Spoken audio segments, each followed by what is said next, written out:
In the hidden corners of the world, away from the open forests and fields, there's a life that's less known, but equally important. Today we're peering into the lives of foxes, not those dashing through the wild, but those born and raised in fur farms. The journey of a fur farm fox begins in the spring. Here, in the confines of the farm, a mother fox gives birth to her litter in a small, secluded space. These early days are critical as the newborns rely entirely on their mother for warmth and nourishment. As the weeks pass, the cubs grow, and their eyes open to a world much different from the wild. They're weaned by late spring, and their life in the farm truly begins. It's a life that's far removed from the natural upbringing of their wild cousins. Fur farms exist primarily to meet the demand for fur used in clothing and accessories. Historically, fur was sought after for its warmth and as a status symbol.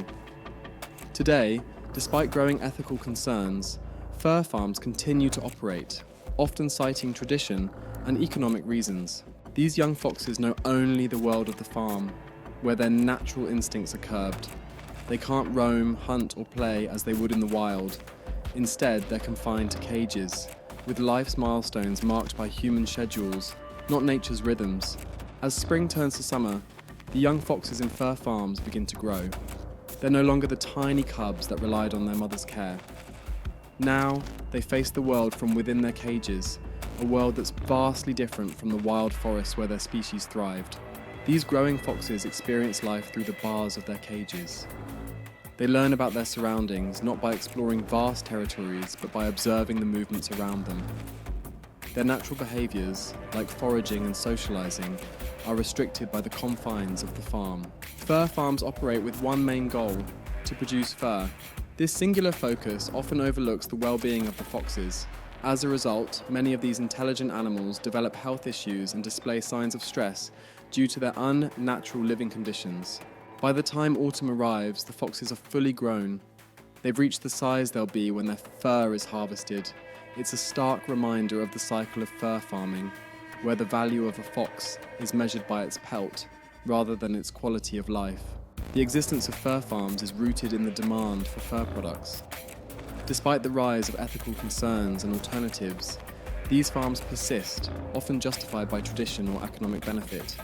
Yet the question remains, at what cost does this tradition continue? As the seasons change, the foxes on fur farms reach maturity. They are no longer the playful cubs, but fully grown foxes, their fur now at its fullest, a prime target for the fur industry. Yet, their lives are far from what nature intended. These adult foxes spend their days in the same small cages they've known since they were young. The space is cramped, and there's little room for the activities that keep a fox healthy and alert. They can't hunt or roam, and their interactions are limited to the foxes in adjacent cages, if they can interact at all. The reason for their existence on these farms is simple yet somber: their fur. Fur farms are built on the idea of producing fur for clothing and accessories. It's an industry that has been around for a long time, but one that faces increasing criticism for its practices. Despite the fur industry's claims of necessity and tradition, the stark reality for the foxes is one of monotony and discomfort. Their natural behaviours are suppressed, and many suffer from health issues due to the unsuitable living conditions. The life of a fur farm fox is a cycle of waiting, for food, for the occasional cleanup, and ultimately for the day when their fur will be harvested. It's a grim prospect, and one that more and more people are beginning to challenge as awareness grows. As the cold winds herald the approach of winter, the cycle for the foxes on fur farms nears its end. The once vibrant creatures, now subdued by confinement, face their final days with a quiet resignation. The fur that was once their natural protection against the elements is now the reason for their demise.